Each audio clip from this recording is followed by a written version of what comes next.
The climax of the English Civil War was the execution of King Charles I on January 30, 1649.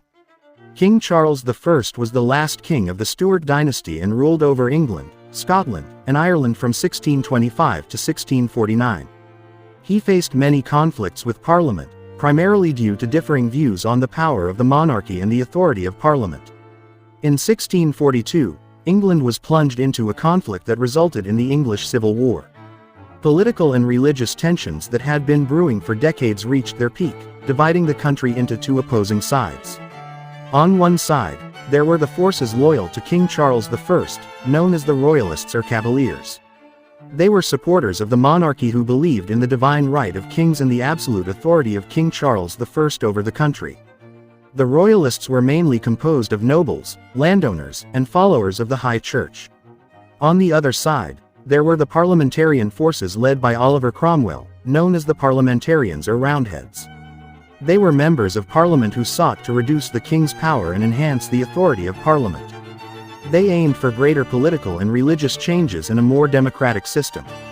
The Roundheads consisted of groups such as Puritans, merchants, townspeople, and members of the Puritan Church. The conflict stemmed from differing views on the monarchy's authority, the role of religion in governance, as well as financial and taxation issues. King Charles I attempted to rule the country in an authoritarian manner, disregarding the rights of Parliament.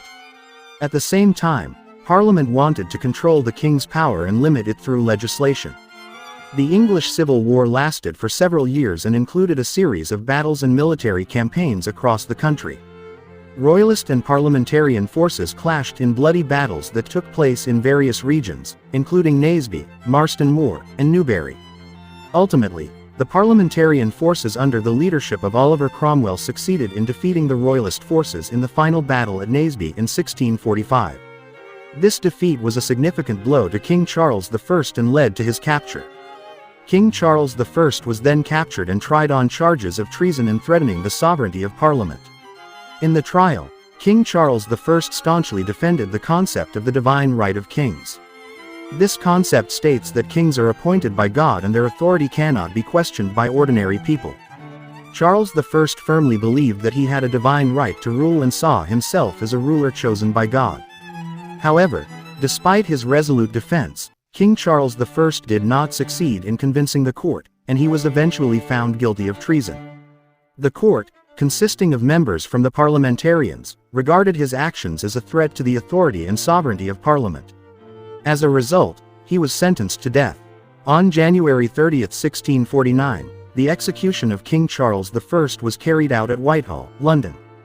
The execution was done publicly in front of Whitehall Palace, which is now known as Trafalgar Square.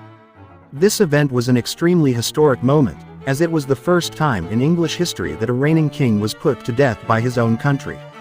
The execution of King Charles I was a highly significant moment in English history as it was the only time an English king was executed by his own country. After the execution of King Charles I, England transformed into the Republic of England, known as the Commonwealth of England. The country was ruled without a king, and executive authority was held by Oliver Cromwell, who became the Lord Protector. The period of the English Republic lasted until 1660 when the monarchy was restored, and King Charles I's son, King Charles II, ascended to the throne. The period between the execution and the restoration of the monarchy is often referred to as the interregnum. The English Civil War is a reminder of the terrible consequences of division and misunderstandings among nations.